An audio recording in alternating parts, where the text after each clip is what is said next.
Yan. Lagay natin dyan. Lagyan natin ng bato para magiging yan. So mayroon na tayong gripo. Ayan guys. So yan po yung idea ko para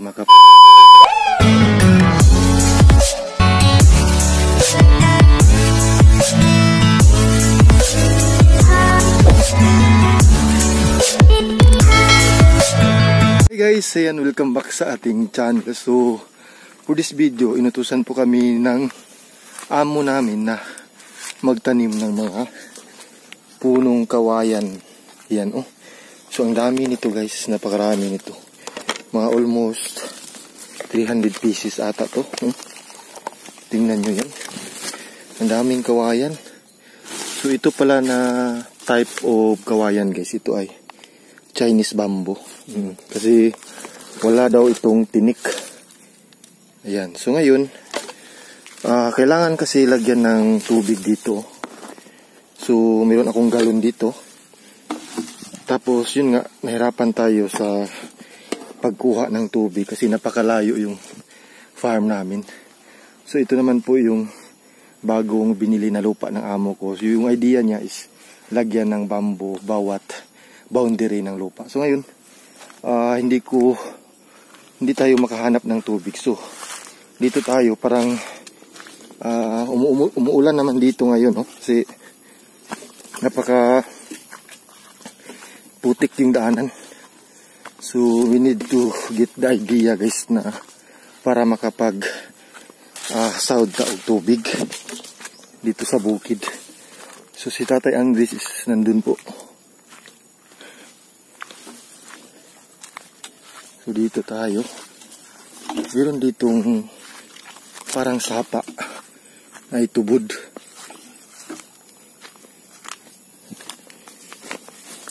So maya puntahan natin yung si Tatay Andres guys. Kasi nandun po siya sa kabila.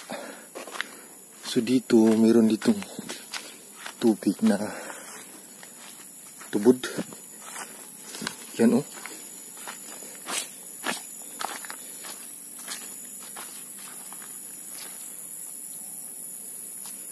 Nagdagayday.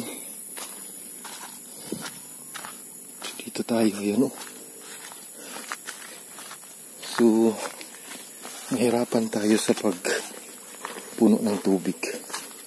Tingnan nyo yan.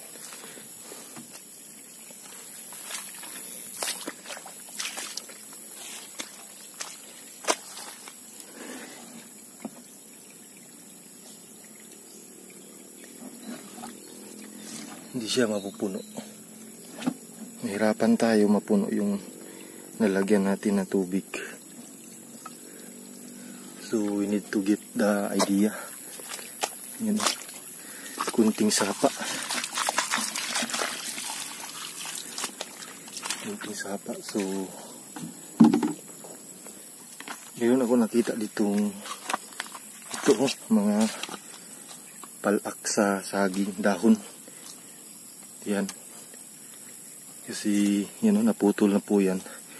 So ito na lang yung gagawin natin para makapag-igib tayo ng tubig. Yan, so dito po yung daanan ng tubig. So kailangan guys, ganito. Yan. Lagay natin dyan. Lagyan natin ng bato para magiging yan. So mayroon na tayong gripo. Yan o.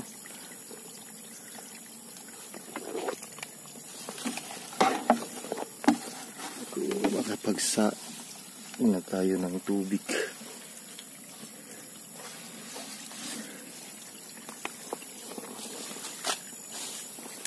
Lagay natin dito.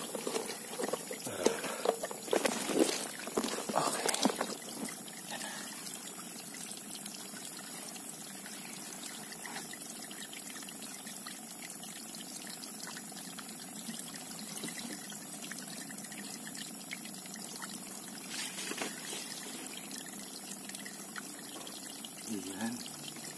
So meron na tayong igipan ng tubig.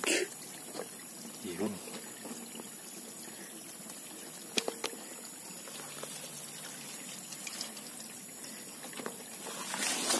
Yan, malapit na mapuno.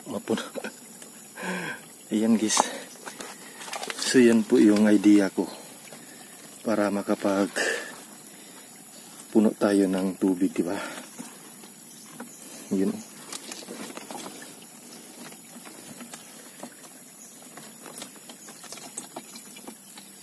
So nasa lupot po tayo ngayon.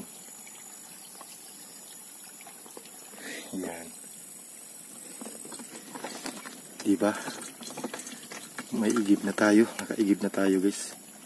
Kasi mahirapan tayo dun.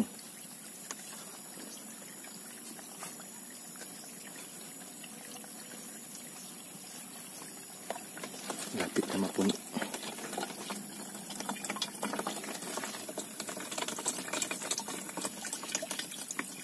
Very natural.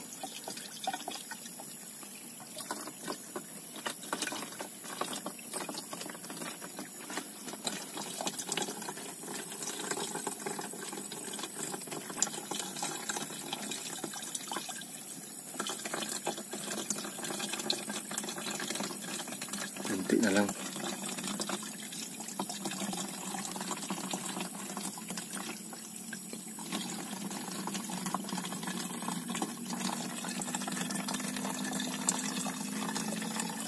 So maya-maya puntahan po natin si Tatay Andres kasi ako po kasi yung na-assign sa pagdidilig ng mga kawayan. Tapos siya po yung tagapagtanim. Kasi mahirapan tayo pag balik tayo dun sa farm, napakalayo, mga almost 3 kilometers siguro, kilometer yung layo. So tapos napakabundog, tingnan nyo yan, nasa kagubatan po tayo. Ayan, sumarapit na.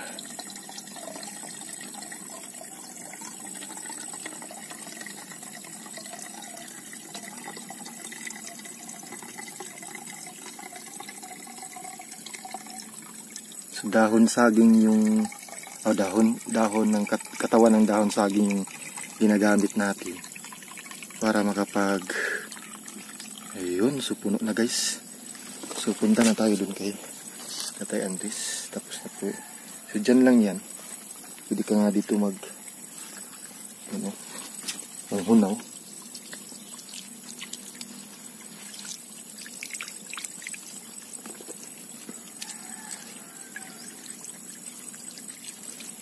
Very natural talaga.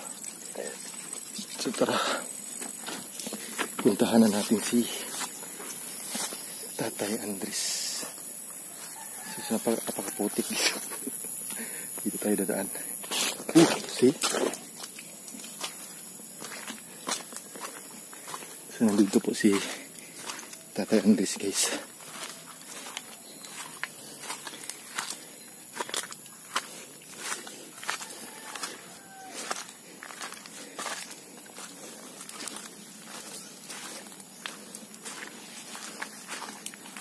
Tay, nasa imong utang eh. Shhh. Tapi.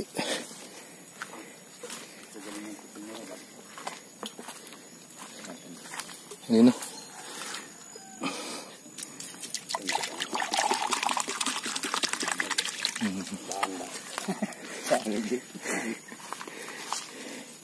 Siya po yung taga-tanim. So ito naman, ito yung bagong tanim.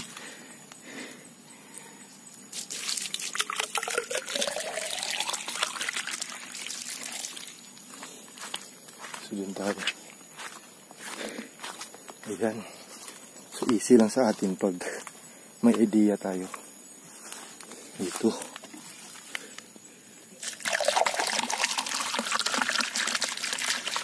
Ayan. So dito naman, meron din dito. Diba? So, sana po is meron kayong makukuha na idea man lang sa ating vlog na ito kung paano tayo makakapagtubig kung wala tayo, mahirapan tayo sahod sa tubig, di ba? So I think dito yun ni lagay ni tatay. Yun. So bawat boundary po nilagyan namin ng kawayan. Kasi napaka-importante po yung kawayan dahil nagbibigay po yan ng landong. Landong sa palibot. Tapos yun nga, very friendly yung kawayan. Eco-friendly. Eco-friendly. Yan. So nandun ito. Kita ko.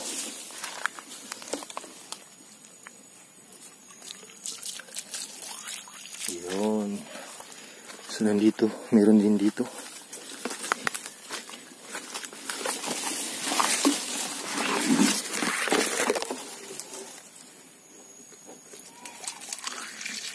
Ayan. So balik tayo dun kay Tatay Andres, guys.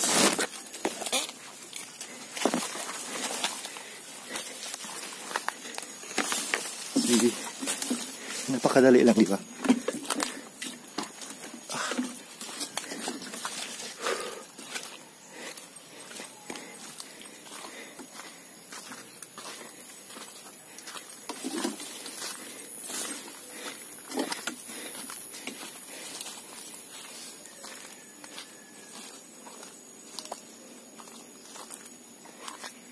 Tatay Andres.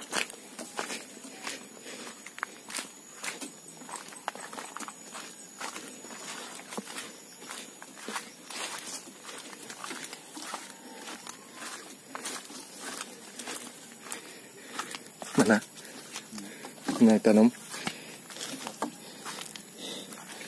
Nasa daan tayo. Ito nasa daan. Kalapok mo ko dito. Di ba? Di ay, nagsahod ko.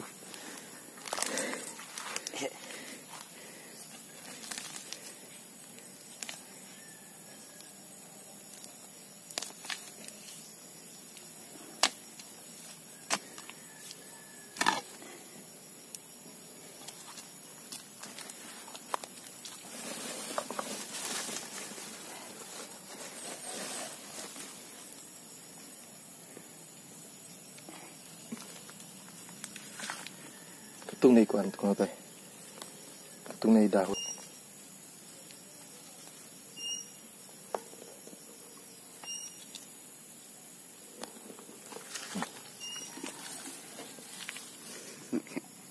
Laro kayo ng buhay ka ng ganyan mo. Yan. So yan, maraming salamat po sa panonood. Keep safe always and God bless po. Thank you. Bye bye.